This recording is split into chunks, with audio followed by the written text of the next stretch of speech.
रोज रोज के मुताबिक आज भी मैं खाना लेने चाची के घर गया था। जब मैं घर पहुंचा तो चाची नाइटी पहनकर सोफे पर बैठी हुई थी। मैंने चाची से खाना पैक करने को कहा। वह कहने लगी, खाना थोड़ी देर में लेकर जाना, पहले तुम जरा मेरे पैर दबा दो। मैंने कहा, चाची ये आप क्या कह रही हैं? वह कहने लगी, फिक्र मत करो, यहाँ कोई नहीं है, कोई तुम्हें कुछ नहीं कहेगा। मैं घर पर बिल्कुल अकेली हूँ और बस तू है। तुम्हारे चाचा तो दुकान पर हैं। मैं वहीं पर बैठकर उनके पैर दबाने लगा। पैर दबाते वक्त मेरी नजरें नीचे थीं। अचानक चाची बोली, अच्छा एक बात बताओ अनुज, क्या तुम्हारी कोई सहेली है? मैंने कहा, सहेली? मैं समझा नहीं। चाची आप क्या कहना चाहती हैं? वे कहने लगी, अरे बुद्धू, मेरा मतलब है कि कोई गर्लफ्रेंड है या नहीं। मैंने कहा, चाची कैसी बात करती हो, मैं उस टाइप का लड़का नहीं हूं, और वैसे भी ये गर्लफ्रेंड का मामला तो अमीर लोगों का होता है। आप तो हमारे घर के हालातों को अच्छी तरह से जानती हैं। वह कहने लगी, अच्छा तो इसका मतलब तुम अभी तक कुंवारे हो। इतना कहकर वह बड़ी जोर से हंसी। उनकी ये बात सुनकर मैं थोड़ा शर्मा गया। वह कहने लगी, अच्छा तो एक बात बताओ, क्या तुम्हारा मन नहीं करता? मैंने कहा, चाची ये आप क्या कह रही हैं, मुझे तो कुछ भी समझ नहीं आ रहा। वह कहने लगी, अरे बुद्धू, अब क्या, सब कुछ मैं खुलकर बताऊं तुम्हें? तुम्हारे अंदर बिल्कुल भी समझ नहीं है। दिखने में तो एकदम गबरू जवान लगते हो और दिमाग बच्चों जैसा है। चलो आज मैं तुम्हें सिखाती हूँ। इतना कहकर चाची मुझे अपने कमरे में ले गई और दरवाजा बंद कर लिया। फिर उन्होंने मुझे जो कुछ दिखाया आप इस कहानी में जानेंगे। दोस्तों, अगर आप मेरे चैनल पर नए होंगे तो मेरे चैनल को सब्सक्राइब कीजिएगा और कहानी को लास्ट तक सुनिएगा, बहुत मजा आएगा। मेरा नाम अनुज है और मेरी उम्र 17 साल है। मैं सुरेश चाचा के पास काम करता हूँ। मेरी उम्र ज्यादा नहीं है, लेकिन हालात और तंगी होने की वजह से मैं एक मजबूत जिम का मालिक हूँ। सुरेश चाचा मेरे कोई रिश्तेदार नहीं है, बस मैं उनके पास काम करता हूँ। वह उम्र में मुझसे काफी बड़े भी हैं, इसलिए मैं उनको चाचा कहता हूँ। और उनकी बीवी को चाची तकरीबन 3 साल पहले मैं उनके पास आया था और उस वक्त मैं सिर्फ 14 साल का था। तब से लेकर आज तक मैं उनके पास ही काम करता हूँ और अपनी पूरी ईमानदारी और मेहनत से उनके पास काम कर रहा हूँ। इसी वजह से चाचा मेरे साथ बहुत नरमी से पेश आते हैं और वह मुझ पर पूरा भरोसा भी करते हैं। सुरेश चाचा की फैमिली कोई ज्यादा बड़ी नहीं है। उनकी 2 बेटियां और 1 बेटा है और बीवी है। उनकी बीवी की बहुत ही कम उम्र है। चाचा की उम्र 60 साल के करीब है और उनकी बीवी की उम्र तकरीबन 35-36 साल की है। उन दोनों की उम्र में इतना फर्क क्यों है, इसके बारे में मुझे ज्यादा नहीं पता। उनकी बड़ी बेटी की उम्र 15 साल और छोटी बेटी 12 साल की है और उनका बेटा जो है वह इस वक्त सिर्फ 9 साल का है। उनका कारोबार भी बहुत अच्छा चलता है। यही वजह थी कि उनके घर में जरूरत की हर चीज मौजूद थी। मुझे उनके घर में आने जाने पर कोई रोक टोक नहीं थी और उनके घर के सामान मैं ही लाया करता था। चाचा सुरेश मुझे अपने घर का मेंबर ही समझते थे। जब से मैंने यहाँ काम करना शुरू किया था तब से लेकर आज तक सब कुछ ठीक ठाक चल रहा था और शायद ऐसे ही चलता रहता। मगर एक दिन कुछ ऐसा हुआ कि मेरे मन में हलचल पैदा हो गई और मेरी जिंदगी ने एक नया घर कर लिया। हुआ कुछ यूं कि मैं रोज के मुताबिक घर का सामान लेकर सुरेश चाचा के घर पहुंचा तो मेरे 2-3 बार दस्तक देने के बावजूद किसी ने ना तो जवाब दिया और ना ही दरवाजा खोला। फिर कुछ देर इंतजार करने के बाद मैंने गेट को हल्का सा धक्का दिया तो वह लॉक नहीं था। फिर मैं खुद ही गेट खोलकर अंदर दाखिल हो गया और बिना झिझक के ही मैं किचन की तरफ सामान रखने के लिए चल पड़ा। मैं अभी किचन के करीब पहुंचा ही था कि मुझे किचन के साथ ही बने हुए बाथरूम से हल्की हल्की सिसकारियां जैसी आवाज सुनाई दी थी, तो मैं वहीं पर रुक गया। मगर इस वक्त मुझे बिल्कुल भी समझ नहीं आ रहा था कि ये आवाजें किस टाइप की हैं, क्योंकि वह सिसकारियां किसी के रोने की नहीं लग रही थीं। वह तो एक अलग ही तरीके की आवाजें थीं जिसको समझने से मैं बिल्कुल अनजान था। कुछ देर तो मैं यूं ही खड़ा रहा, मगर जब आवाजें काफी तेज होने लगीं तो मुझसे रहा नहीं गया और मैं बाथरूम की तरफ जाने लगा। अभी मैं दरवाजे के करीब ही पहुंचा था कि आवाज आना बंद हो गई तो मैं दोबारा किचन की तरफ आ गया और सामान रखने लगा। मैं सामान रखकर बाहर निकल ही रहा था कि बाथरूम का दरवाजा खुला और अंदर से चाची को निकलता हुआ देखा। मगर जब उनकी नजर मुझ पर पड़ी तो एकदम से हड़बड़ा सी गई और लाल पीली होकर गुस्से से मेरी तरफ देखते हुए बोली, तुम अंदर कब आए? उनके इस तरह पूछने पर मैं एकदम से डर गया और हक लाकर बोला कि बस चाची अभी आया था, क्योंकि बाहर मैं खड़े होकर दरवाजा बजाया, मगर जब कोई जवाब नहीं आया तो मैं खुद ही अंदर आ गया था। मेरी यह बात सुनकर चाची खामोश हो गई और किचन की तरफ चली गई। उस वक्त घर में चाची के अलावा और कोई भी नहीं था। खैर, उन्होंने मुझे खाना पैक करके दिया तो मैं खाने का टिफिन लेकर सीधा दुकान की तरफ चल दिया। दुकान पर आने के बाद भी मेरा सारा ध्यान चाची की तरफ ही था कि आखिर चाची बाथरूम में क्या कर रही थी और वह ऐसी आवाजें क्यों निकाल रही थी। पूरा दिन सोचने के बावजूद मैं इस बात को नहीं समझ पाया, तो मैंने उस ख्याल को अपने जहन से निकाला और सारा ध्यान काम की तरफ लगा दिया। मगर दूसरे दिन जब मैं खाना लेने चाची के घर गया तो मैंने चाची में बहुत बदलाव महसूस किया। मतलब कि जिस तरह वह मुझे आज देख रही थी, पिछले 3 सालों में उन्होंने मुझे ऐसे कभी नहीं देखा था। जब तक मैं वहां खड़ा रहा, तकरीबन उनका का ध्यान मेरी तरफ ही था। फिर थोड़ी देर बाद उन्होंने खाने का टिफिन पैक करके मेरे हाथ में पकड़ा दिया, जिसको लेकर मैं दरवाजे की तरफ चल पड़ा। अभी मैं घर से बाहर निकलने वाला ही था कि उन्होंने मुझे पीछे से आवाज दी, तो मैं मुड़कर उनके पास आ गया और बोला, जी चाची, कहिए तो। उन्होंने मुस्कुराकर मेरी तरफ देखा और मुझे गले से लगा लिया। उनके अचानक से ऐसा करने पर तो मैं एकदम से हैरान और परेशान हो गया था। फिर कुछ लम्हों बाद वह अलग हो गई और मुझसे कहने लगी, अनुज, तुम तो अब बड़े हो गए हो और कितने खूबसूरत भी लगते हो। चलो अब तुम जाओ, मगर ये बात अपने चाचा या किसी और को मत बताना। तो मैंने ना में सर हिलाया और उनके घर से निकल गया, मगर पूरे रास्ते में यही सोचता रहा कि आखिर आज चाची को हुआ क्या था। और यही सोचते सोचते मैं दुकान पर पहुंच गया। अब मेरा काम में बिल्कुल भी दिल नहीं लग रहा था, मगर इस बात को सोचकर मैं अपने अंदर एक अजीब सा महसूस कर रहा था और अंदर ही अंदर मुस्कुराने लगता। अगले दिन संडे था और चाचा संडे को दुकान बंद रखते थे, जिस वजह से सारा दिन मैं अपने घर पर ही रहा। दूसरे दिन सुबह जब मैं दुकान पर गया तो मेरे पहुंचते ही चाचा मुझसे कहने लगे कि तुम्हारी चाची को घर का कुछ सामान मंगवाना है, इसलिए तुम अभी घर चले जाओ। तो मैं चाचा की बात सुनकर खुशी खुशी उनके घर की तरफ चल दिया। घर पहुंचकर मैंने दरवाजा खटखटाया तो चाची ने ही दरवाजा खोला, क्योंकि उनके बच्चे स्कूल पढ़ने गए हुए थे। उस वक्त चाची घर में बिल्कुल अकेली होती थी। फिर उन्होंने मुझे देखा तो अंदर आने को कहा, तो मैं अंदर दाखिल हो गया। तो वह दरवाजा बंद करती हुई कमरे की तरफ चली गई, मगर मैं दरवाजे में ही खड़ा रहा तो उन्होंने मुझे आवाज दी और कहने लगी, अनुज, वहां क्यों खड़े हो? अंदर कमरे में आ जाओ ना। उनके कहने पर मैं भी कमरे में दाखिल हो गया। पहले तो वह मेरी तरफ देखकर मुस्कुराई और फिर कहने लगी, तुम बैठो, मैं अभी आई। और यह कहकर वह कमरे से बाहर चली गई तो मैं सोफे पर बैठकर उनके आने का इंतजार करने लगा। फिर जब वह अंदर आई तो उनके हाथ में चाय के 2 कप थे। फिर एक कप उन्होंने मेरी तरफ बढ़ा दिया तो मैंने बोला, चाची, इसकी क्या जरूरत थी? तो उन्होंने मुस्कुराकर मेरी तरफ देखा और कहने लगी, पी लो, सुबह का वक्त है और वैसे भी अभी तुमको बहुत मेहनत वाला काम करना है उनकी। ये बात सुनकर मैं सोच में पड़ गया कि आखिर ऐसा कौन सा काम हो सकता है। फिर हम दोनों चाय पीने लगे तो चाय पीते पीते चाची मुझसे कहने लगी कि उस दिन वाली बात तुमने किसी को बताई तो नहीं? मैं उनकी यह बात समझ गया था कि वह कौन सी बात कर रही है, मगर मैं अनजान बनते हुए उनसे बोला, कौन सी बात चाची? तो वो कहने लगी, अरे इतनी जल्दी भूल गए तुम? तुम्हें याद नहीं है जब तुम परसों खाना लेने आए थे और जाते हुए मैंने तुमको गले से लगाया था? तो मैं बोला, जी चाची, याद है, मगर यह बात मैं किसी को भला क्यों बताता, और वैसे भी यह बात तो मुझे याद भी नहीं थी। अभी आपने जिक्र किया है तो याद आई मेरे। ये कहते हुए वो उठी और मेरे बिल्कुल करीब आकर बैठ गई।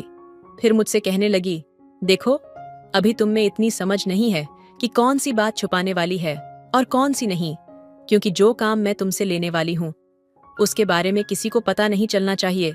वह मुझे बड़े प्यार से समझा रही थी और मैं उनकी बातें बड़े गौर से सुन रहा था, मगर इस वक्त मेरे अंदर कई सवाल जन्म ले रहे थे कि ऐसा कौन सा काम हो सकता है। खैर, जब यह सब बातें वह मुझसे कह चुकी तो मैंने उनसे कहा कि चाची, आप बिल्कुल बेफिक्र रहो।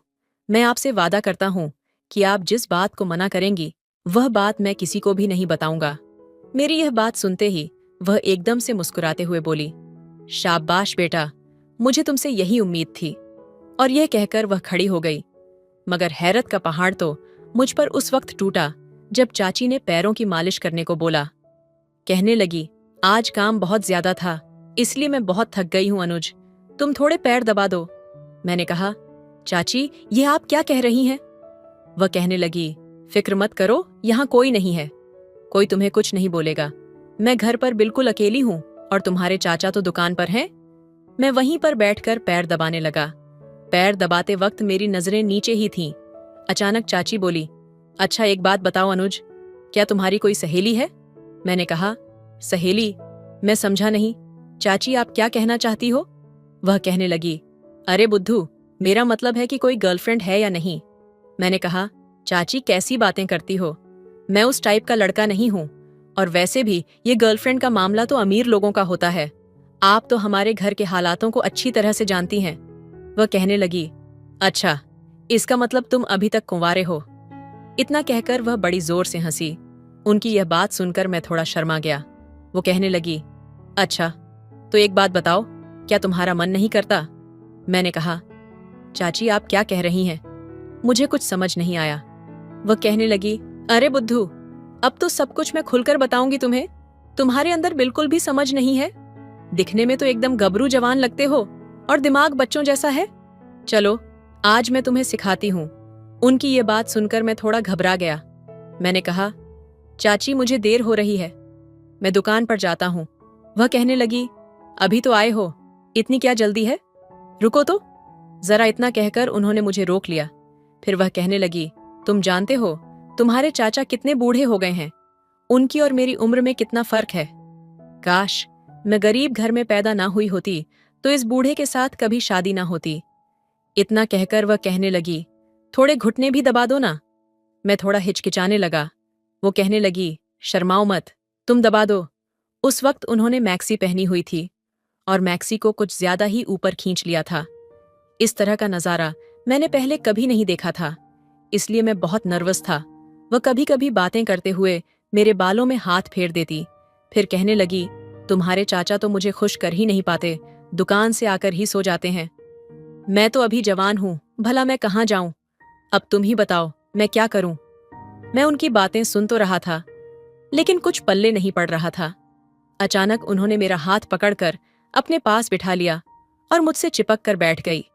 फिर न जाने कैसी कैसी बातें करने लगी। कुछ बातें मेरी समझ में आती और कुछ नहीं। उनकी इस तरह की बातों से मैं अंदर से बहुत ज्यादा बेचैन होने लगा। मैं खुद पर काबू नहीं कर पा रहा था। आखिर मैं करूं तो क्या करूं? धीरे धीरे वह अपने मकसद में कामयाब हो गई और मैं कुछ न कर सका। मैं पसीने से शराब हो चुका था, लेकिन चाची बहुत खुश थी। कहने लगी, काफी टाइम बाद आज मेरे दिल को सुकून पहुंचा है। अनुज, तुम्हें भी अच्छा लगा ना?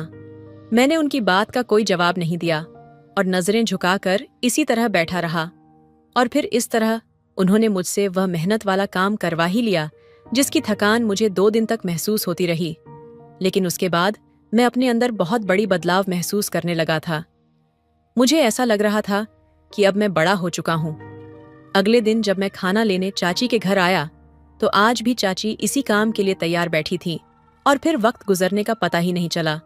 मगर अब मुझे बहुत डर लग रहा था कि चाचा को क्या कहूंगा कि इतनी देर कहाँ लगा दी, क्योंकि वह बड़ी बेसब्र से खाने का इंतजार कर रहे होंगे। फिर इस बात का जिक्र मैंने चाची से किया कि चाचा इतनी देर लगाने की वजह पूछेंगे तो मैं उनको क्या जवाब दूंगा। मेरी ये बात सुनकर वह कहने लगी, तुम इस बात से बिल्कुल भी परेशान मत हो। चाची काफी समझदार थी, तो उन्होंने फौरन एक कहानी तैयार कर ली कि अगर तुम्हारे चाचा पूछे तो उनसे कह देना कि चाची की तबीयत ठीक नहीं थी और उन्होंने दवाई लेने मुझे स्टोर भेजा था और खाना भी तैयार नहीं था। जिस वजह से देर हो गई, चाची की बात सुनकर मैं बहुत खुश हुआ, क्योंकि उनकी ये बात सही थी। तो मैं फौरन से खाना लेकर सीधा दुकान पर पहुंच गया। दुकान पर ग्राहकों का इतना ज्यादा भीड़ नहीं था। सुरेश चाचा मुझे गौर से देख रहे थे। फिर उनके पूछने पर मैंने एक कहानी सुना दी जो चाची ने अपने दिमाग से बनाई थी। तो चाचा ने भी उसे सच मान लिया और खाना लेकर खाने लगे। मगर न जाने क्यों मैं चाचा से नजरें नहीं मिला पा रहा था, क्योंकि मेरे अंदर यह एहसास पैदा होने लगा था कि मैं चाचा के साथ नमक हराम कर रहा हूं, मगर साथ साथ मेरा ध्यान उस होने वाले वक्त की तरफ भी जा रहा था जो एक फिल्म की तरह मेरे दिमाग में चल रहा था। और साथ ही मैं अपने अंदर एक बहुत बड़ी बदलाव भी महसूस कर रहा था। अगले दिन जब मैं खाना लेने गया तो चाची बहुत खुश लग रही थीं। आज उनका एक अलग ही रूप था, मगर मैंने कोई ज्यादा बात नहीं की, बल्कि ज्यादा देर खामोश ही रहा। क्यों मुझे चाचा सुरेश के साथ शर्मिंदगी महसूस हो रही थी? शायद यही वजह थी कि मैं चाची से बात करने से हिचकिचा रहा था, जबकि चाची मुझे मुस्कुराते हुए देखे जा रही थी। मगर मेरी यह हालत देखकर उन्होंने मुझसे कोई बात नहीं की। फिर खाने का टिफिन मेरे हाथ में देते हुए मुझसे कहने लगी कि क्या बात है अनुज, आज तुम बहुत उदास लग रहे हो। चाची की बात सुनकर मैं सिर्फ इतना कहने लगा कि बस ऐसे ही तो। चाची कहने लगी, कल जो तुमने मुझे खुशी दी थी, मैं उसके लिए तुम्हारी बहुत शुक्रगुजार हूं। और देखो, तुम कुछ बुरा मत सोचना, बस तुम मेरी जरूरत का ख्याल रखो और मैं तुम्हारी जरूरत का ख्याल रखूंगी, और उसी तरह हम दोनों को एक दूसरे की जरूरतों का ख्याल रखना है। ये कहकर चाची ने 1000 का नोट मेरी जेब में डाल दिया। मैंने तिरछी नजरों से चाची की तरफ देखा तो चाची कहने लगी, हमें बस एक दूसरे के बारे में सोचना और किसी दूसरी सोच को दिमाग में आने की जगह बिल्कुल भी नहीं देनी है। तुम समझ रहे हो ना मैं क्या कह रही हूं? तो मैंने चाची की इस बात को ना समझते हुए भी हाँ में सिर हिला दिया। तो वह दोबारा मुझसे मुखातिब होते हुए कहने लगी, मैं जानती हूं कि तुम इतने खामोश क्यों हो, क्योंकि तुम अपने बुढ़े चाचा की तरफ देख रहे हो, जो कि मेरे किसी काम का नहीं है। उसका एक पैर कीचड़ में है और दूसरा पैर केले के छिलके पर कब फिसल जाए पता नहीं। उसके चक्कर में मैं अपनी जवानी क्यों खराब करूं? मैं एक जवान हसीन औरत हूं और वह बुढ़ा कब से पैर लटकाए हुए बैठा है। इसलिए उसके बारे में ज्यादा मत सोचो। मुझे लगा चाची वाकई मेरे दिल तक पहुंच गई है। इस बात का बखूबी अंदाजा हो चुका है कि मैं चाचा सुरेश से बड़ी शर्मिंदा हूं। चाची ने मुझे इस शर्मशार से निकालने के लिए काफी समय दी और फिर मुझे इस बात पर हासिल कर ही लिया कि जो कुछ हमारे बीच हुआ वह हमारी जरूरत थी, जिसको चाचा सुरेश पूरा नहीं कर सकता था। इंसान अपने दिमाग के लिए जरूरत बना लेता है, और इसी तरह हमने भी अपने इस जरूरत के लिए कुछ दलीलें बना ली थीं ताकि अपने जमीर को खुश कर सके और इस खेल को जारी रख सके। इसके बाद तो हमारा रोज का आदत हो गया था और मुझे भी आदत सी हो गई थी। अब तो मैं इंतजार करता कि कब वह कहे और मैं खाना लेने के लिए चाची के घर जाऊं। फिर एक दिन जब मैं खाना लेने गया तो चाची मुझसे कहने लगी कि ज्यादा टाइम निकला करो, मुझे सब्र नहीं होता। तुम कोशिश करके कोई पूरा दिन निकालो ताकि हम तसल्ली से काम कर सके। तो मैंने उनको अपनी मजबूरी बताई कि मैं ज्यादा वक्त कैसे निकाल सकता हूँ, मैं इस मामले में मजबूर हूँ। तो चाची कहने लगी कि चलो फिर मैं ही कुछ करती हूँ, कोई तरकीब सोचती हूँ। दूसरे दिन जब चाची के घर गया तो वह काफी खुश नजर आ रही थी। मैंने वजह पूछी तो उन्होंने बताया कि मुझे एक तरकीब सूझी है जिसमें तुमको 3-4 दिन के लिए दुकान की जिम्मेदारी संभालनी होगी और साथ ही हमारे घर भी आकर रहना पड़ेगा। तो मैंने चाची से पूछा कि वह कैसे मुमकिन है, जिस पर वह कहने लगी, मैं तुम्हारे चाचा को 3-4 दिनों के लिए दूसरे शहर भेज सकती हूँ, क्योंकि तुम्हारे चाचा के बड़े भाई की कुछ दिनों से तबीयत बहुत खराब है। लेकिन तुम्हारे चाचा दुकान और घर की मजबूरी की वजह से उनके पास नहीं जा पा रहे हैं। तुम दुकान का सारा काम करते रहना मैं बखूबी जानता था और घर में रहना भी मेरे लिए दुश्वार नहीं था। तो मैंने फौरन हामी भर ली। तो चाची ने कहा, ठीक है, मैं तुम्हारे चाचा से आज रात ही बात करती हूँ, लेकिन अगर वह तुमसे पूछे तो ये जाहिर मत होने देना कि तुम इस बात को पहले से ही जानते हो। ऐसा जाहिर करना कि यह बात अभी तुम्हारे सामने आई है। तो मैंने चाची से बोला, आप फिक्र ना करो, मैं ऐसी ही करूंगा। दूसरे दिन जब मैं दुकान पर गया तो चाचा ने मुझे अपने पास बुलाया और कहने लगे कि मैं उनकी गैर हाजिरी में दुकान चला सकता हूँ। मैंने चाचा से अनजान बनते हुए कहा कि चाचा आप कहीं जा रहे हो? तो वह बोले, हाँ, मैं 2-4 दिन के लिए दूसरे शहर जा रहा हूँ। जिस पर मैंने चाचा को यकीन दिलाया कि आप फिक्र ना करो, मैं यह काम पूरी जिम्मेदारी से संभाल लूंगा। चाचा तो बस तसल्ली के लिए ही पूछ रहे थे, वैसे तो वह जानते थे कि मैं तमाम काम समझता हूँ। फिर कुछ देर खामोश रहने के बाद वह कहने लगे कि मुझे दुकान की इतनी फिक्र नहीं है जितनी घर की है, क्योंकि घर में भी तो किसी मर्द का होना जरूरी है। इसलिए मैं चाहता हूँ कि 3-4 दिन के लिए तुम हमारे घर में ही रह लो। मैं चाचा के चेहरे की तरफ ही देख रहा था। इससे पहले कि मैं कुछ बोलता, चाचा दोबारा बोल पड़े, अगर तुम्हारे घर वालों को कोई एतराज ना हो तो मेरी गैर मौजूदगी में तुम रात को हमारे घर ही सो जाना। तो मैंने बोला, चाचा आप कैसी बातें करते हैं, मेरे घर वालों को भला क्या एतराज होगा, आप ऑर्डर करो, मैं रहने के लिए हाजिर है। मैंने चाचा को समझा दिया और चाचा के चेहरे से भी लगा जैसे कोई बोझ उनके सर से हट गया हो। फिर कुछ समझने के बाद चाचा ने बताया कि वह कल अपने बड़े भाई के घर लिए रवाना हो जाएंगे। फिर उस दिन जब मैं खाना लेने गया तो चाची को यह खुशखबरी सुनाई। चाची तो खुशी से पागल हो गई। फिर शाम को दुकान बंद करने के बाद चाचा ने दुकान की चाबियां मेरे हवाले कर दी और बताया कि वह 3 दिन तक के लिए अपने बड़े भाई के पास जा रहे हैं और चौथे दिन ही वापस आएंगे। फिर मुझे हिदायत दी कि कल अपने घर वालों को बताकर आना कि मैं 3-4 दिन तक चाचा के घर पर ही रहूंगा। मैंने इस बात में सर हिला दिया। घर जाते हुए आने वाले चंद दिनों के ख्यालात मेरे दिमाग में गर्दिश कर रहे थे। उसी वजह से मैं रात को अच्छी तरह से सो भी नहीं पाया। सुबह नहा धोकर तैयार हुआ और 2 जोड़ी कपड़े पैक किए और घर वालों को बताकर दुकान की तरफ चल दिया। पूरा दिन मैं दुकान पर रहा। दोपहर को खाना भी करीब के होटल से मंगवा लिया था और बड़ी शिद्दत से शाम होने का इंतजार करने लगा। जैसे ही शाम हुई तो मैं दुकान बंद करके चाचा के घर पहुंच गया। चाची ड्राइंग रूम में बैठी हुई मूवी देख रही थी, जबकि उनकी दोनों बेटियां फर्श पर बैठकर स्कूल का काम करने में बिजी थीं और उनका लड़का अपने खिलौनों के साथ खेल रहा था। चाची काफी खुश नजर आ रही थी।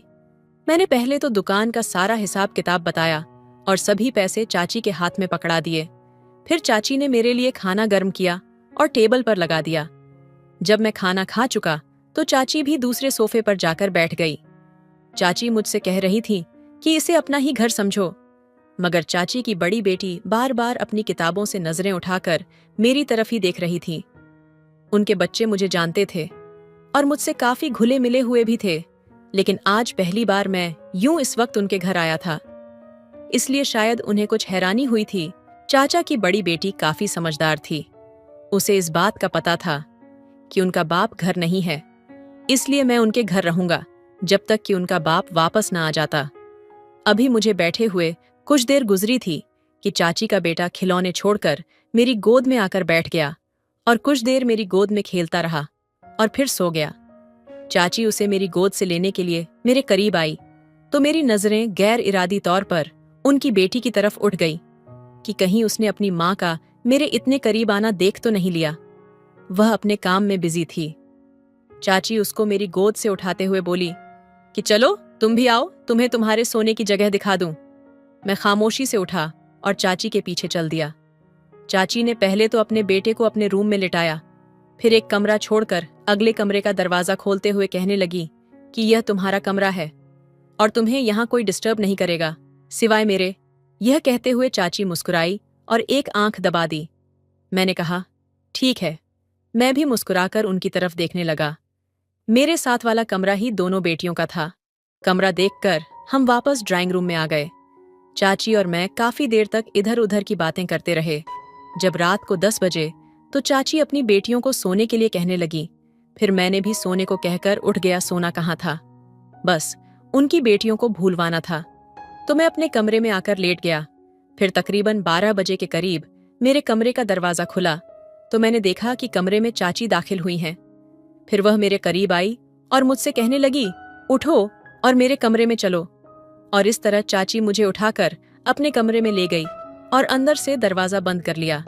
फिर जैसे ही चाची मेरे करीब आई और इससे पहले कि हमारे बीच कुछ होता, तभी चाचा पर्दे के पीछे से बाहर आए और एक जोरदार तमाचा मेरे मुंह पर मारा और चाची की चूटियां पकड़कर जमीन पर फेंक दिया। चाचा को हम दोनों पर पहले ही शक हो गया था, क्योंकि रोज रोज मैं दुकान पर खाना लेकर लेट पहुंचता था, इसलिए वह काफी टाइम से हम दोनों पर नजर रख रहे थे। और आज चाचा ने हम दोनों को रंगे हाथों पकड़ लिया था। चाचा ने मार मार कर मेरा मुंह लाल कर दिया था और कहने लगे, नमक हराम, मैंने तुझे अपनी औलाद की तरह समझा था और तू जिस थाली में खा रहा था उसी में छेद कर रहा था। निकल जा मेरे घर से। चाचा ने चाची को भी बहुत मारा। इस हादसे की वजह से हम सबकी जिंदगियां बदल गई थीं। मैं बेरोजगार हो गया और चाचा ने चाची को तलाक दे दिया, जिसका असर उन मासूम बच्चों पर पड़ा जो अभी बहुत छोटे थे।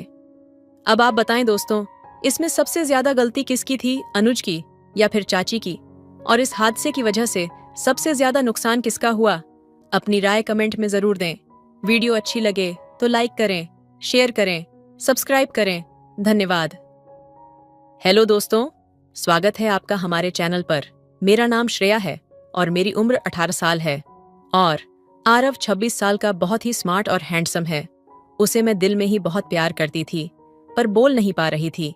एक दिन उसको मैं अपनी दिल की बात बोलने के लिए उसके पास पहुंच गई और उसे एक प्यारी सी मुस्कान के साथ उसकी आंखों में देखते हुए कहना शुरू किया, तेरे बिना ये जिंदगी अधूरी सी लगती है। हर लम्हा अब तुझसे जुड़ने की चाहत है। तू जो पास होता है, दिल को सुकून मिलता है। तेरी बाहों में जैसे पूरा जहां मिल जाता है। ये शायरी सुना के उसे प्रपोज कर दी। फिर मैंने आरव की ओर देखा। उसके दिल की धड़कनें तेज हो गई थीं। आरव के चेहरे पर एक हल्की मुस्कान थी, जैसे उसे पहले से ही पता हो कि श्रेया उससे कुछ खास कहने वाली है। श्रेया ने धीमे से उसकी आंखों में देखते हुए कहना शुरू किया। आरव मेरी बातों में खो सा गया था। उसकी आंखों में चमक थी। श्रेया की आवाज में वो खनक थी जो आरव को और करीब खींच रही थी। उसने अपने दिल की सारी भावनाओं को शायरी के रूप में बयां किया था। आरव थोड़ा चौंकता हुआ, लेकिन मुस्कुराते हुए बोला, श्रेया, ये जो तुम कह रही हो, क्या वो सच है? श्रेया ने शर्माते हुए हल्के से सिर झुका लिया, लेकिन उसकी आंखों में जवाब था।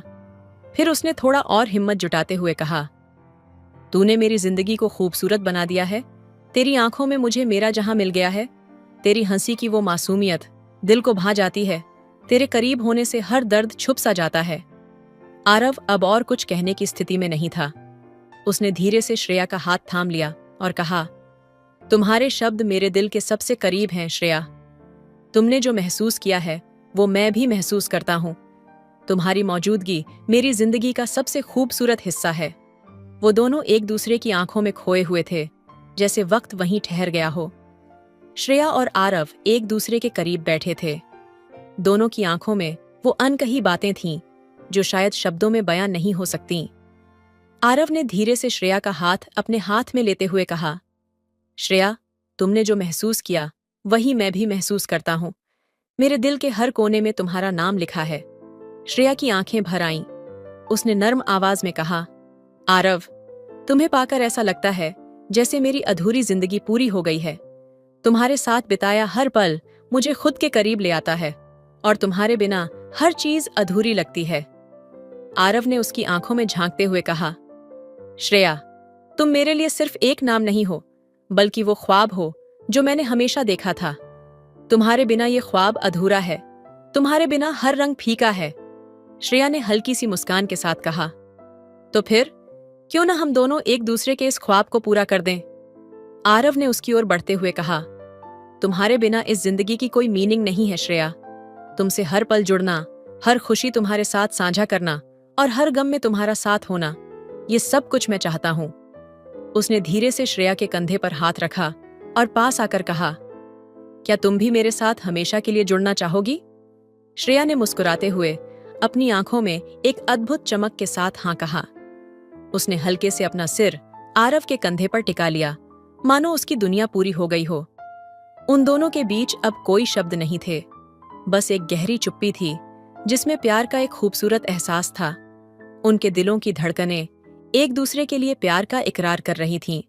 इस तरह वो दोनों उस पल में खो गए जिसमें सिर्फ अपनापन था, एक दूसरे के प्रति एक अटूट विश्वास था और जिंदगी को साथ जीने का वादा था। वो शाम धीरे धीरे रात में बदल रही थी, लेकिन उनके दिलों में जो भावनाएं जागी थीं, वो उजाले की तरह चमक रही थीं। आसमान में तारे टिमटिमा रहे थे, मानो उनके मिलन का गवाह बनना चाहते हों। आरव ने श्रेया को अपने पास खींचा और उसके चेहरे को अपने हाथों में थाम लिया। उसकी आंखों में एक गहरी ममता, एक अटूट अपनापन और सच्चे प्यार की झलक थी। आरव ने धीमे से कहा, श्रेया, मैंने कभी सोचा नहीं था कि मेरे दिल के इतने करीब कोई आ पाएगा। तुम्हारे बिना जैसे मेरी रूह अधूरी थी। हर सांस में तुम हो, हर ख्वाब में सिर्फ तुम्हारा ही चेहरा है। तुमसे मिलने के बाद मुझे ये एहसास हुआ कि प्यार क्या होता है और ये कितनी गहराई तक दिल को छू सकता है। श्रेया की आंखों में आंसू थे, लेकिन वो आंसू खुशी के थे। उसने आरव की ओर देखते हुए कहा, आरव, तुमने मुझे वो सब दिया जो मैं हमेशा से चाहती थी। तुम्हारे साथ हर लम्हा जैसे एक सपना बन गया है। मुझे तुम्हारे साथ ऐसा सुकून मिलता है जैसे मैं खुद को पा रही हूं। आरव ने मुस्कुराते हुए उसके आंसुओं को पोंछा और उसकी आंखों में झांकते हुए कहा, श्रेया, इन आंसुओं में तुम्हारी वो सच्ची भावनाएं हैं जो तुम्हें और भी खूबसूरत बनाती हैं। तुमने मेरे दिल को वो छुआ है जहां तक कोई नहीं पहुंच पाया। मुझे तुम्हारी हर बात, हर खुशी, हर दुख अपने करीब लगता है। फिर दोनों ने खामोशी में एक दूसरे को बाहों में भर लिया।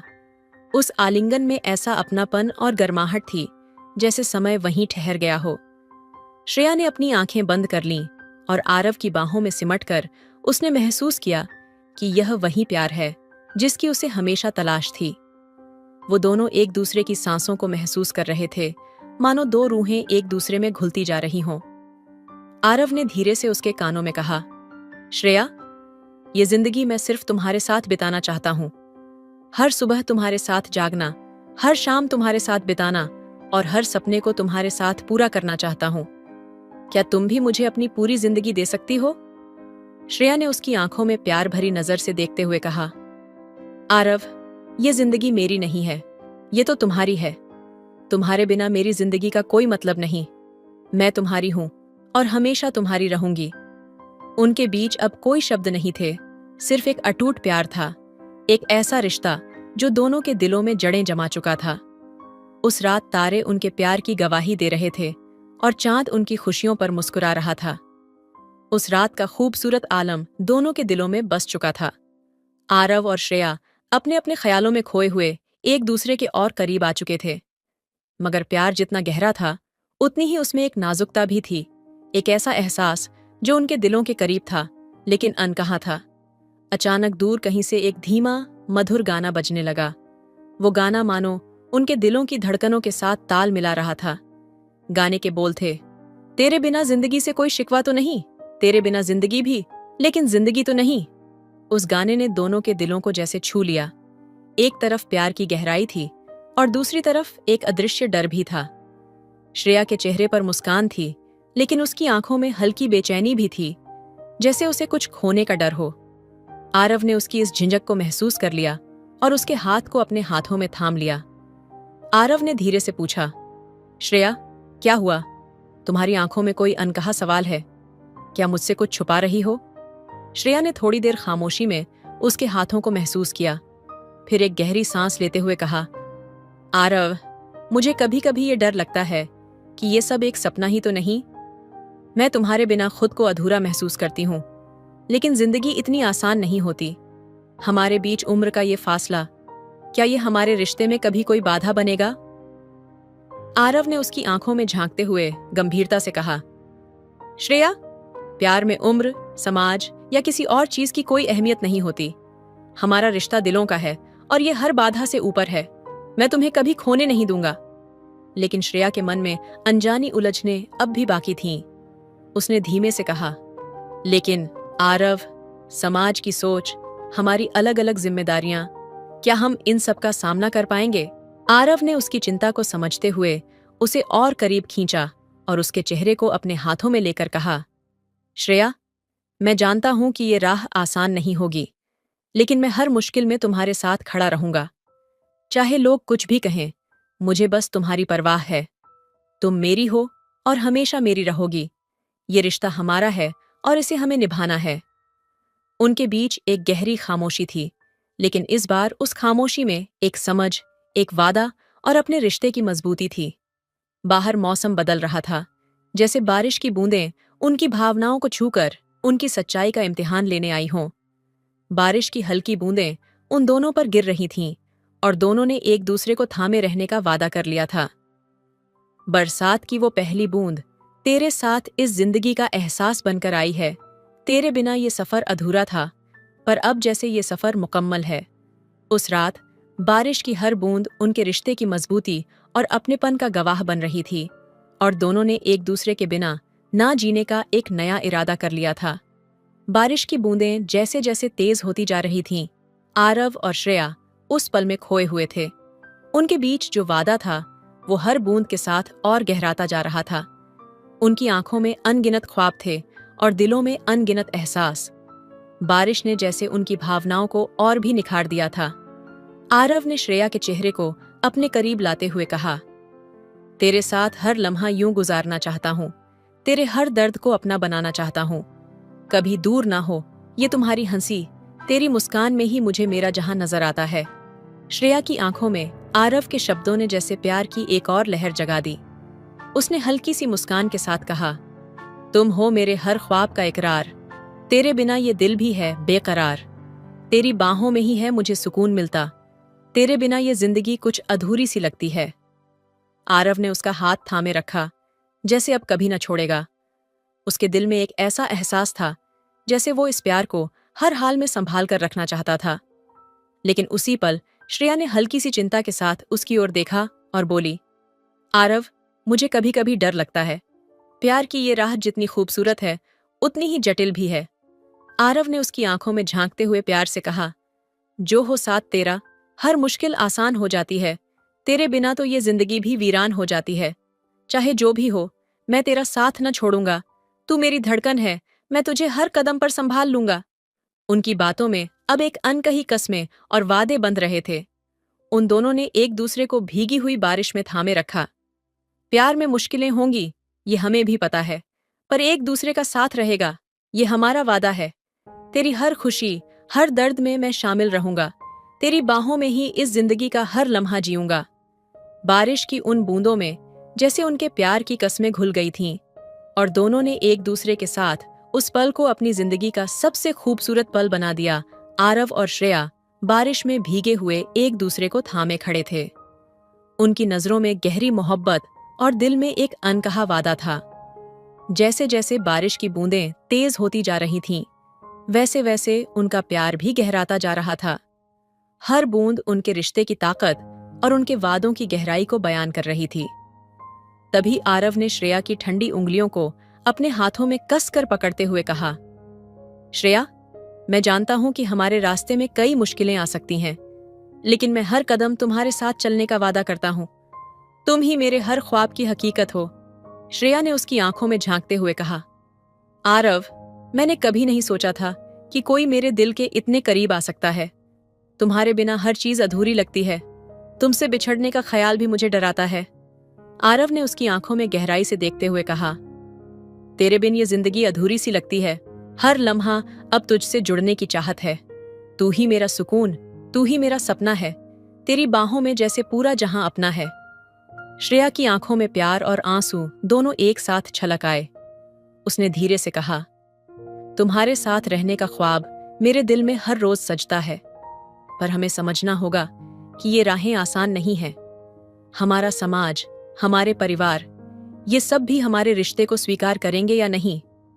आरव ने उसकी बात काटते हुए कहा, मैं सिर्फ तुमसे वादा नहीं कर रहा श्रेया, मैं तुम्हें हर परिस्थिति में, हर मुश्किल में थामे रखने की कस्में खा रहा हूं। चाहे जो हो जाए, मैं तुम्हारे साथ खड़ा रहूंगा। श्रेया ने थोड़ी देर खामोशी में उसकी आंखों में झांका, फिर हल्की मुस्कान के साथ कहा, तुम मेरे हर दर्द की दवा हो। तुम्हारे बिना ये दिल खामोश है। तेरे संग हर गम भी आसान लगे। तेरे बिना ये जहां भी खाली है। तभी अचानक बारिश रुक गई।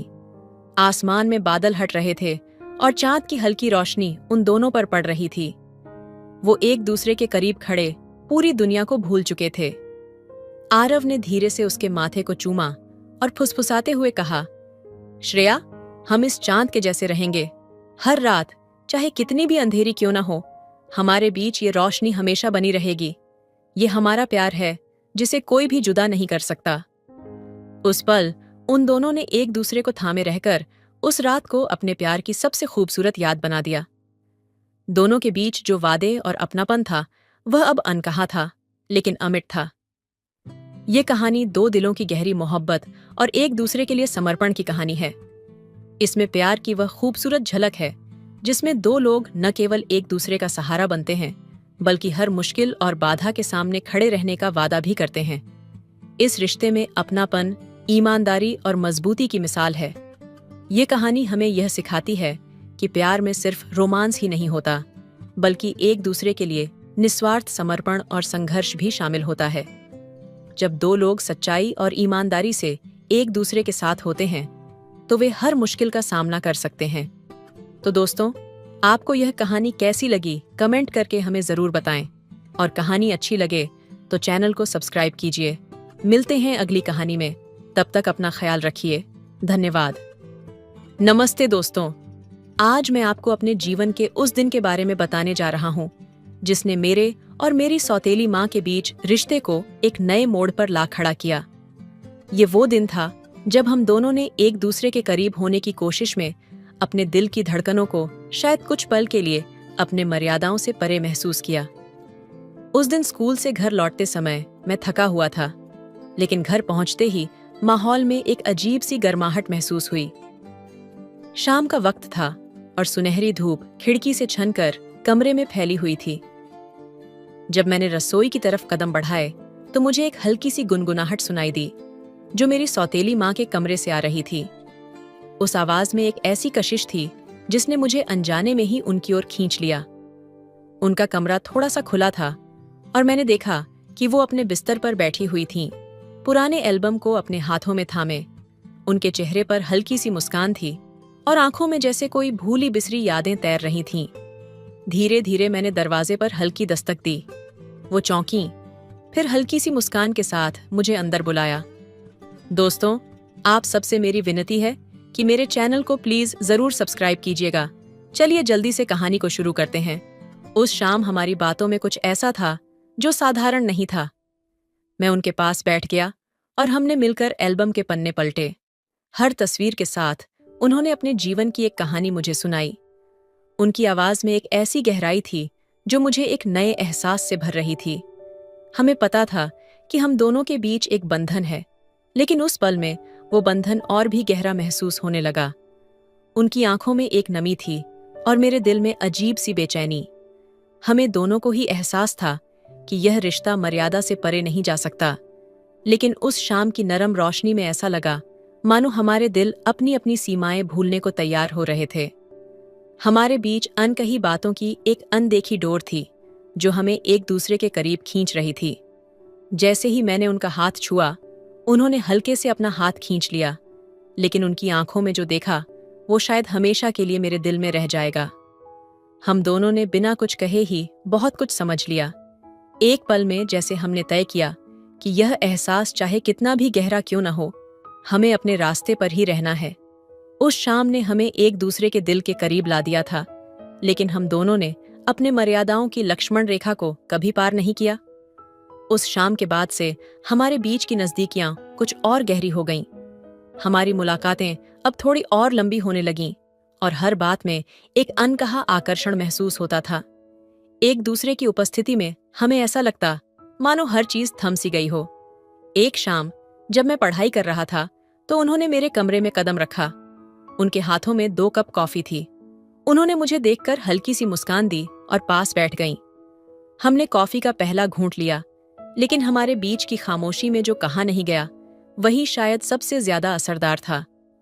वो मेरी आंखों में देखती और मैं उनके। एक अजीब सा अपनापन था जो शब्दों के बिना भी गहरा महसूस हो रहा था। थोड़ी देर बाद उन्होंने मुझे एक कहानी सुनानी शुरू की, अपने बचपन की, अपने सपनों की। जैसे जैसे वो बोलती गईं, उनके चेहरे पर एक मासूमियत उभर आई और मुझे महसूस हुआ कि हमारे बीच सिर्फ एक औपचारिक रिश्ता नहीं, बल्कि एक अनकहा बंधन बनता जा रहा था। हमने एक दूसरे की हर बात को ध्यान से सुना, हर हंसी को साझा किया और हर एहसास को महसूस किया। एक दिन जब हम दोनों बगीचे में टहल रहे थे, ठंडी हवा चल रही थी।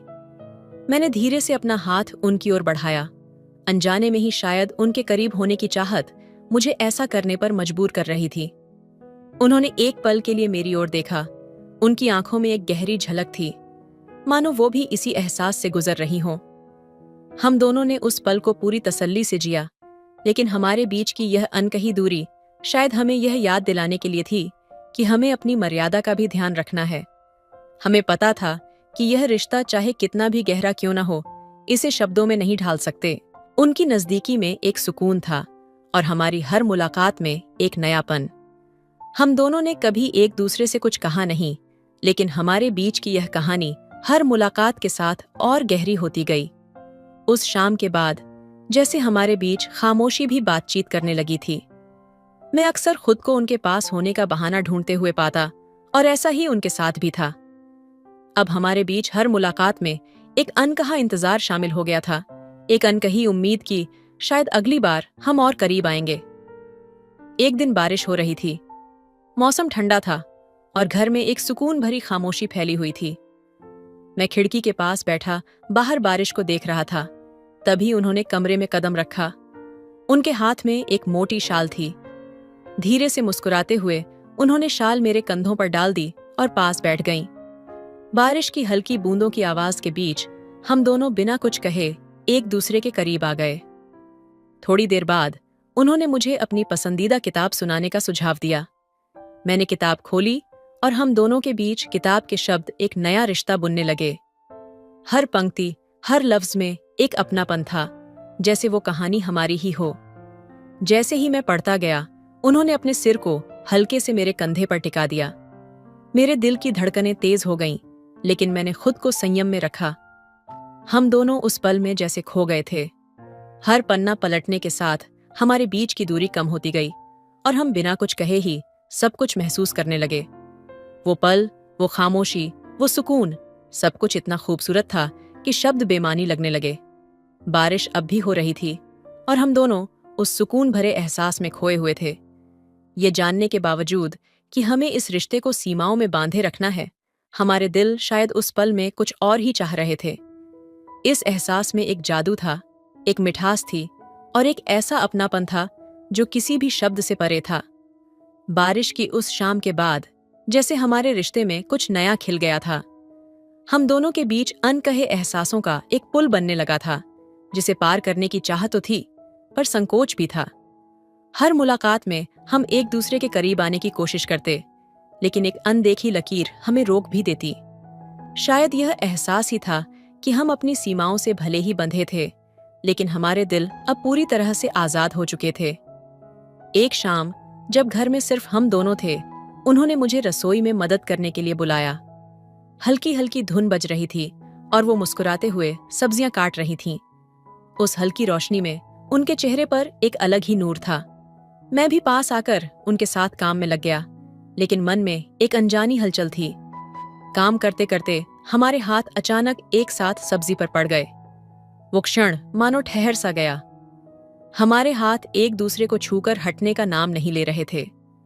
मैंने उनकी आंखों में झांका और वो हल्का सा मुस्कुराईं, लेकिन उनकी मुस्कान में एक झिझक थी, एक अनकहा भाव जो उनकी आंखों में झलक रहा था। उस पल में हम दोनों अपने मर्यादाओं की सीमा भूलने के कगार पर थे। मैंने धीरे से उनके हाथ को अपनी पकड़ में लिया। हमारी धड़कनें जैसे एक लय में चलने लगीं। एक पल के लिए ऐसा लगा जैसे हमारे बीच की सभी दूरियां मिट चुकी हों। हम दोनों को पता था कि यह रिश्ता हमेशा शब्दों से परे रहेगा, लेकिन उस क्षण में हम दोनों जैसे अपने ही बंधनों से मुक्त हो गए थे। जैसे ही हमने यह एहसास किया, वो हल्के से मुस्कुराईं और अपना हाथ छुड़ा लिया। हम दोनों के बीच कुछ नहीं बदला था, फिर भी सब कुछ बदल चुका था। वो एक पल हमारे दिलों में हमेशा के लिए बस चुका था, एक ऐसा एहसास जिसे न तो भुलाया जा सकता था और न ही किसी शब्द में ढाला जा सकता था। उस शाम के बाद भी हम दोनों एक दूसरे के करीब तो आए, पर हर बार मर्यादाओं की उस दहलीज पर ही ठहर गए। शायद यही हमारे रिश्ते की सबसे खूबसूरत बात थी, एक अनकहा, अनदेखा पर बेहद गहरा बंधन जो हमें हर बार करीब लाकर भी दूर कर देता था। बारिश की उस शाम के बाद से ही हमारे बीच एक अनकहा एहसास गहरा हो गया था। हम दोनों जानते थे कि एक दूसरे के लिए दिल में कुछ तो था, कुछ ऐसा जिसे नाम देना शायद मुमकिन नहीं था, मगर इस एहसास के साथ साथ यह भी समझते थे कि यह रिश्ता सीमाओं और मर्यादाओं के भीतर ही रहना चाहिए। फिर एक दिन सुबह की हल्की धूप में हम दोनों बगीचे में बैठे थे। हवा में गुलाब की खुशबू बसी हुई थी और चारों ओर एक सुकून भरी खामोशी थी। वो चुपचाप किताब पढ़ रही थीं और मैं बस उनकी तरफ देखता रहा। उनकी आंखों में कुछ ऐसा था जो मुझे हर बार उनकी ओर खींचता था, एक कोमलता, एक गहराई जो उन्होंने शायद किसी से साझा नहीं की थी। कुछ समय बाद उन्होंने धीरे से मेरी ओर देखा और मुस्कुराते हुए कहा, तुम्हें पता है, इस रिश्ते में अनकहे शब्दों का अपना ही मजा है। यह एहसास हमें हमेशा याद रहेगा, लेकिन यह समझ भी कि यह एहसास सिर्फ हमारे दिलों तक ही सीमित रहेगा। उनकी बातों में एक सच्चाई और एक अपनापन था। उनके शब्दों ने मेरी भावनाओं को ठहराव दिया, जैसे उन्होंने हमारे रिश्ते को एक खूबसूरत मोड़ दे दिया हो। उस दिन के बाद से हम एक दूसरे के साथ बहुत सहज हो गए थे। हमारे बीच अब एक अनकहा विश्वास था, और उस विश्वास में एक ऐसी गहराई थी जो रिश्ते को मर्यादित ढंग से निभाने की शक्ति भी देती थी। कभी कभी उनकी हंसी सुनकर दिल में एक मीठा सा दर्द होता, और कभी उनके साथ बिताए पलों को याद कर एक सुकून महसूस होता। वो मेरे लिए अब सिर्फ एक पारिवारिक सदस्य नहीं थीं, वो मेरी सबसे खास दोस्त बन गई थीं। एक ऐसी दोस्त जिनके साथ मैं अपने हर सुख दुख को बांट सकता था। हमारे बीच अब कोई शब्द नहीं थे, सिर्फ उन पलों की मिठास थी जो हमें हमेशा एक दूसरे के करीब बनाए रखती थी। समय के साथ हमने इस अनकहे रिश्ते को एक नई परिभाषा दे दी थी, एक ऐसा बंधन जिसमें प्रेम था, अपनापन था, और सबसे बढ़कर एक गहरी समझ थी। अब हमें यह एहसास हो गया था कि हमारे बीच का यह रिश्ता बिना किसी सीमा के पार किए ही सबसे खूबसूरत और सच्चा था। उस दिन के बाद हमारे बीच की समझ और भी गहरी हो गई थी। हम दोनों ने अपने रिश्ते को एक मुकाम पर ला खड़ा किया था जहां शब्दों की जरूरत नहीं थी। हमारे बीच का यह अनकहा बंधन, यह अनदेखा पुल हमें एक सुकून देता था, एक ऐसा सुकून जो शायद किसी रिश्ते में बंधने पर नहीं मिलता। फिर एक शाम हम दोनों बगीचे में बैठे थे। आसमान में हल्की शाम की रोशनी थी और चारों ओर एक सुकून भरी खामोशी फैली हुई थी। उन्होंने अचानक मेरे हाथ पर हल्का सा स्पर्श किया। उनका स्पर्श बिल्कुल कोमल था, जैसे कोई पुरानी याद फिर से ताजा हो गई हो। हमारे बीच यह एहसास अब भी था, लेकिन अब हम इसे समझ चुके थे और इसे अपने दिल में बिना किसी उलझन के रख चुके थे। वो धीरे धीरे मुस्कुराईं और बोलीं, कुछ रिश्ते शब्दों से परे होते हैं, ये रिश्ते दिल में बसे रह जाते हैं और हमारी जिंदगी का हिस्सा बन जाते हैं। हमें इन्हें जीने की जरूरत नहीं होती, बस महसूस करने की होती है। उनके शब्दों में एक गहरी समझ थी, एक ऐसा अपनापन जो हर रिश्ते में नहीं मिलता।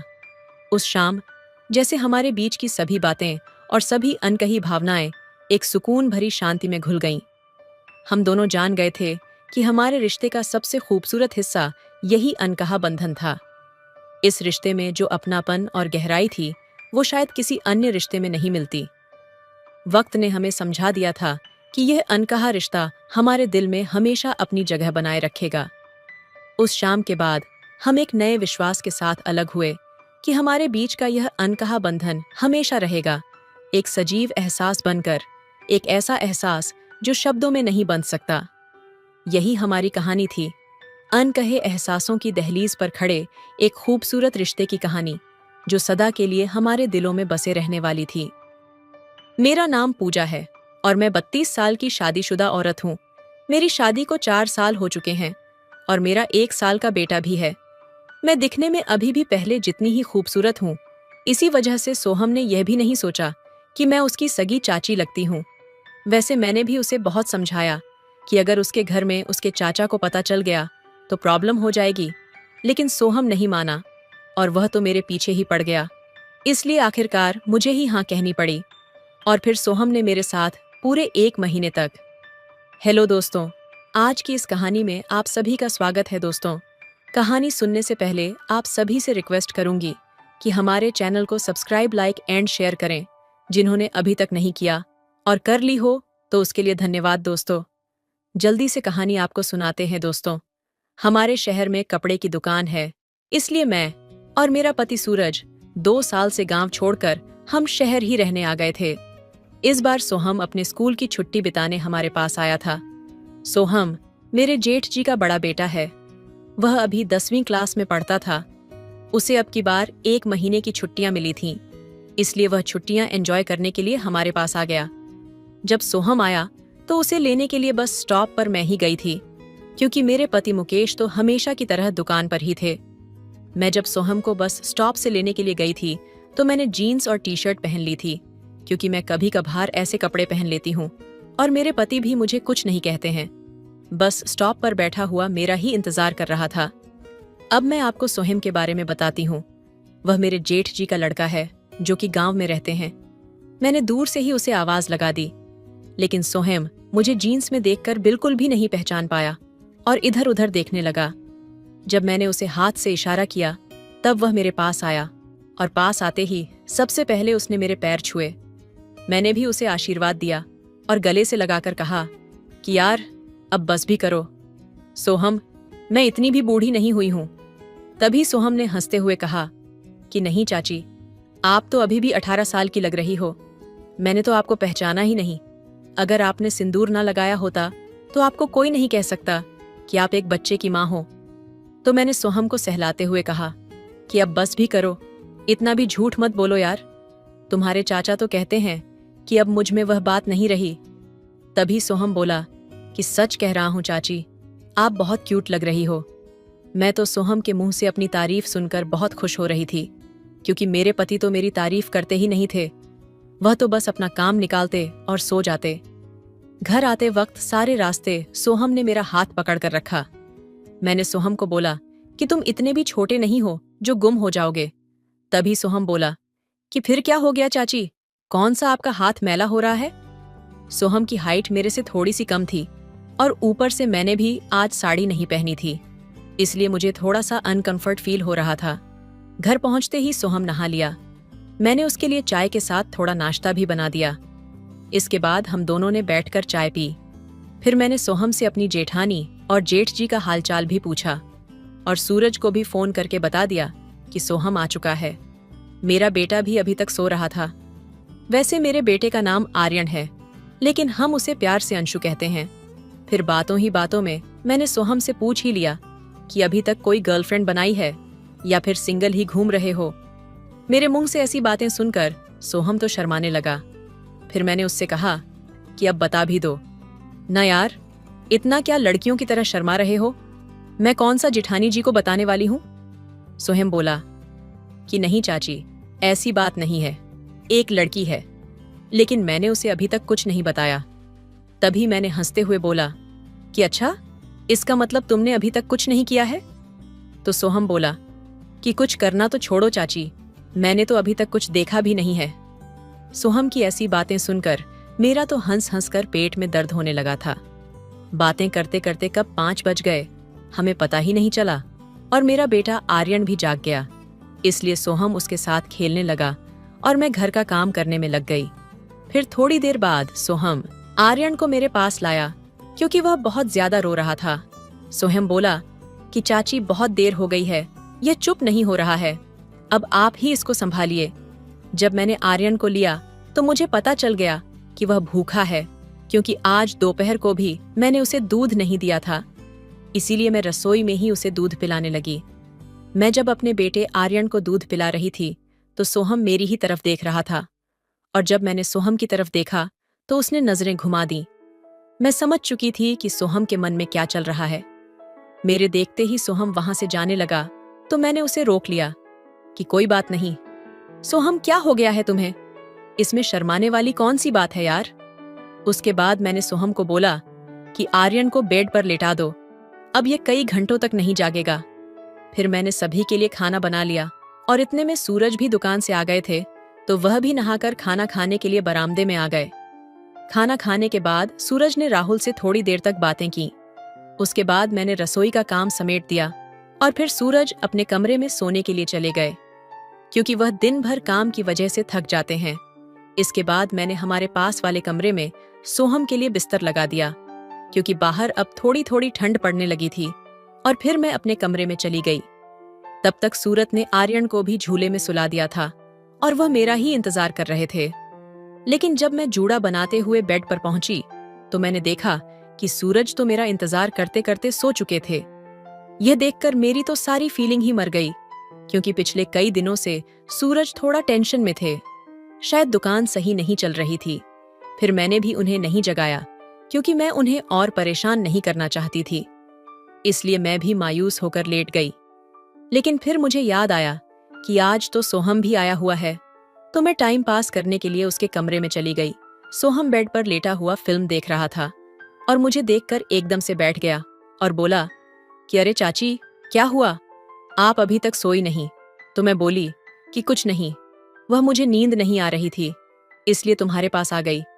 वैसे क्या देख रहे हो तुम? तो सोहम बोला कि कुछ नहीं, बस मुझे नींद नहीं आ रही थी, इसलिए फिल्म चला ली।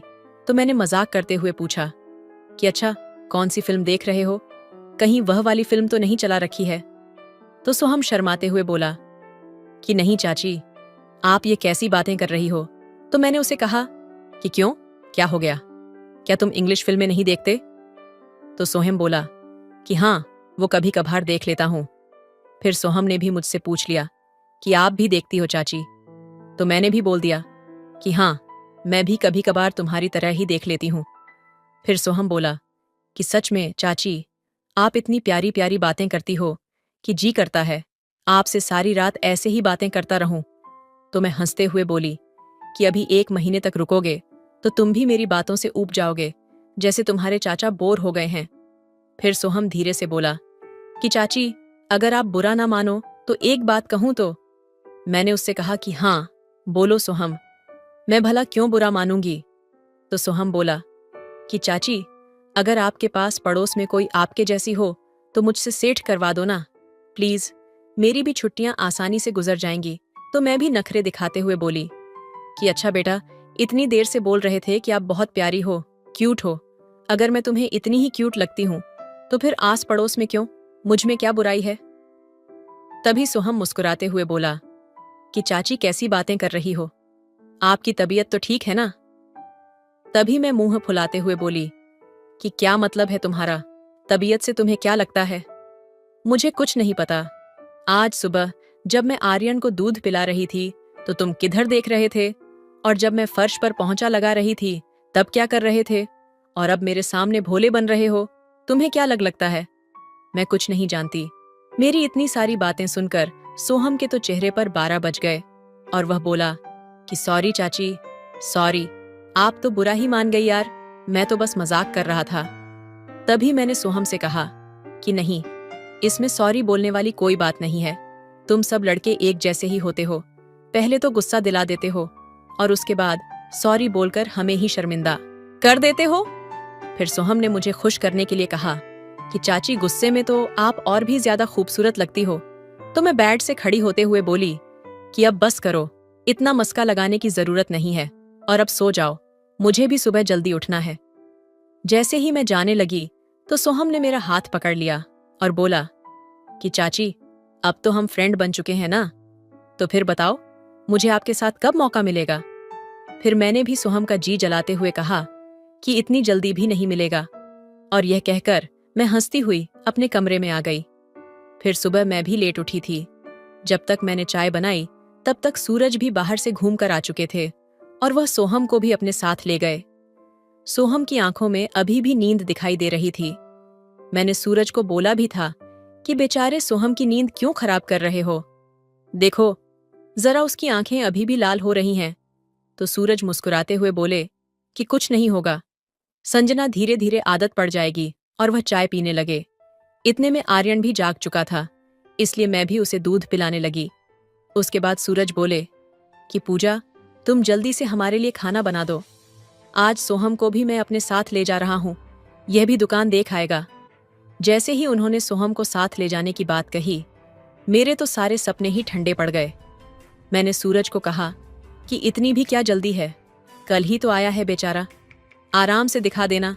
तो सूरज बोले कि ऐसे ही घर पर बोर होता रहेगा, दुकान में रहेगा तो उसका मन भी लगा रहेगा। तो मैं गुस्से में सूरज को डांटते हुए बोली कि मेरा क्या, मैं तो रोज घर पर बहुत बोर होती हूँ। मैंने सोचा कि सोहम आया है तो शायद कुछ दिन मस्ती से निकल जाएंगे, लेकिन अब आप इसे भी साथ ले जा रहे हो।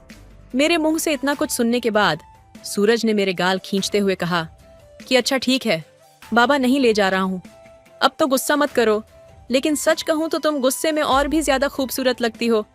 फिर मैंने उन्हें मुंह बनाते हुए कहा कि इतनी झूठी तारीफें भी मत करो, अब जब आपने मन बना ही लिया है तो दुकान घुमा ही लाओ, फिर कहोगी कि मैं आपकी सुनती नहीं हूँ। फिर मैंने दोनों का खाना पैक कर दिया और वह दुकान चले गए। शाम को आते ही सूरज तो हमेशा की तरह नहाने चले गए, लेकिन सोहम सीधा ही रसोई घर में आ गया, क्योंकि मैं वहां पर रोटियां बना रही थी। आते ही सोहम ने मेरे कंधे पर सर रखा और बोला कि चाची, आज तो आपके बिना बिल्कुल भी मन नहीं लगा। तो मैं बोली कि हाँ, मुझे पता है, लेकिन पहले तुम ये बताओ कि सेफ्टी लेकर आए हो या नहीं। तो सोहम बोला कि हाँ चाची, ले आया। फिर मैंने सोहम को बोला कि तुम जल्दी से नहा लो, फिर हम खाना खा लेते हैं।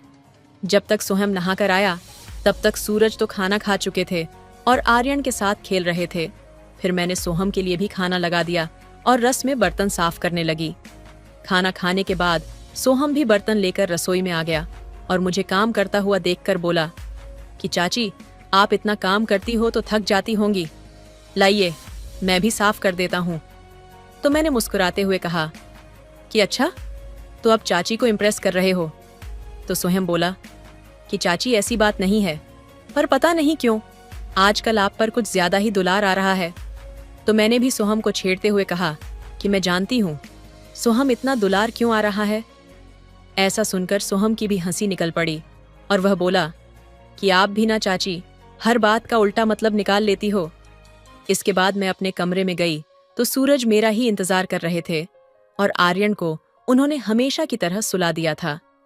कमरे में जाते ही मैंने सूरज से पूछा कि क्या हुआ, अभी तक सोए नहीं? तुम तो सूरज बोले कि कुछ नहीं, बस ऐसे ही नींद नहीं आ रही थी। तो मैंने भी नाक चिढ़ाते हुए कहा कि अच्छा, और इतने दिन मुझे नहीं आती थी, उसका क्या? तभी सूरज बोले कि पूजा, तुम्हें तो पता ही है पिछले कुछ दिनों से दुकान का काम सही नहीं चल रहा है, इसलिए बस टेंशन में था। तो मैंने मुस्कुराते हुए कहा कि अच्छा बाबा, ठीक है, ज्यादा इमोशनल होने की जरूरत नहीं है, थोड़ा सब्र करो, मैं हाथ पैर धोकर आती हूँ। आज काफी दिनों बाद सूरज का मन किया था, इसलिए मैं भी बहुत खुश थी। फिर सूरज ने आधे घंटे तक मेरा पीछा नहीं छोड़ा और आखिरकार मुझे ही हार माननी पड़ी।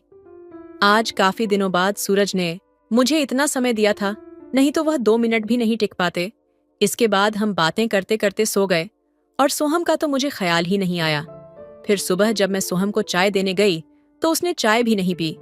मुझे पता था कि वह रात के लिए गुस्सा है, तो मैंने उसे मनाते हुए पूछा कि क्या बात है सोहम, लगता है अपनी चाची से नाराज हो। मेरे इतना कहते ही सोहम बोला कि रात को आप आई क्यों नहीं थी? चाची, पता है मैं आपका 1 बजे तक इंतजार करता रहा। उसकी बात को सुनकर मैं खामोश रही, लेकिन अब मुझे समझ आ चुका था कि जो कुछ भी हम करने वाले हैं वह कितना गलत है। क्योंकि कई दिनों बाद मेरा नशा उतरा था, इसलिए मैंने सोहम को प्यार से समझाने की भी कोशिश की और उससे माफी भी मांगी। तभी सोहम बोला कि चाची, आप ये कैसी बातें कर रही हो? मुझे पता है रात को चाचा जी ने आपको सोने नहीं दिया, इसलिए आपका मन नहीं कर रहा है, लेकिन कोई बात नहीं, आप कल देख लेना या फिर परसों टाइम निकाल लेना, मगर आप ऐसी बातें मत कीजिए।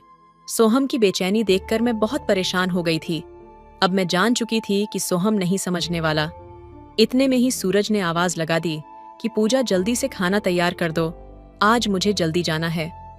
फिर मैं रसोई में चली गई और सूरज के लिए खाना पैक कर दिया।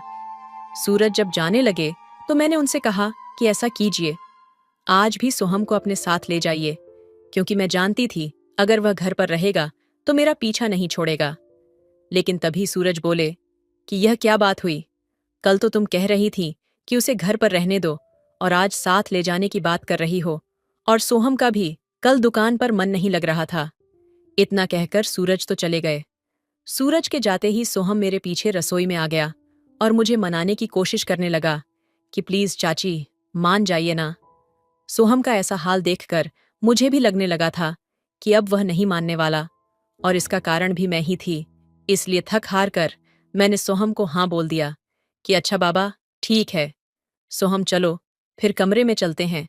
लेकिन उस समय मेरी आंखों में न जाने क्यों खुशी की जगह आंसू थे, जिन्हें देखकर सोहम बोला कि चाची, आप खुश नहीं हो क्या? सोहम के इतना कहते ही न जाने क्यों मुझे रोना आने लगा और मैं उसके पैरों में गिरकर माफी मांगने लगी कि प्लीज सोहम, मुझे माफ कर दो, ये सब मेरी ही गलती है। मुझे तुम्हारे साथ इस तरह का मजाक नहीं करना चाहिए था। जिस दिन तुम घर आए थे, तुम्हें देखते ही मेरे मन में हलचल सी पैदा होने लगी थी। न जाने क्यों मैं तुम्हारी ओर आकर्षित होती जा रही थी, लेकिन धीरे धीरे मुझे एहसास हुआ कि ये सब ठीक नहीं है, ये बहुत गलत है। सोहम, तुम तो मेरे बेटे जैसे हो, तुम्हारे साथ में ये सब, अरे नहीं नहीं, ये मुझसे नहीं होगा, प्लीज मुझे माफ कर दो। इतना सुनने के बाद एक पल भी सोहम वहां नहीं रुका। उसने जल्दी से अपने कपड़े पैक किए और वापस अपने गांव चला गया। तो दोस्तों, यह थी आज की कहानी, जिसमें मेरी कुछ गलतियों और फीलिंग की वजह से एक सुंदर सा टूट गया। आपकी क्या राय है इस कहानी पर, हमें कमेंट में जरूर बताएं। वीडियो अच्छी लगे तो लाइक करें, शेयर करें, सब्सक्राइब करें। धन्यवाद।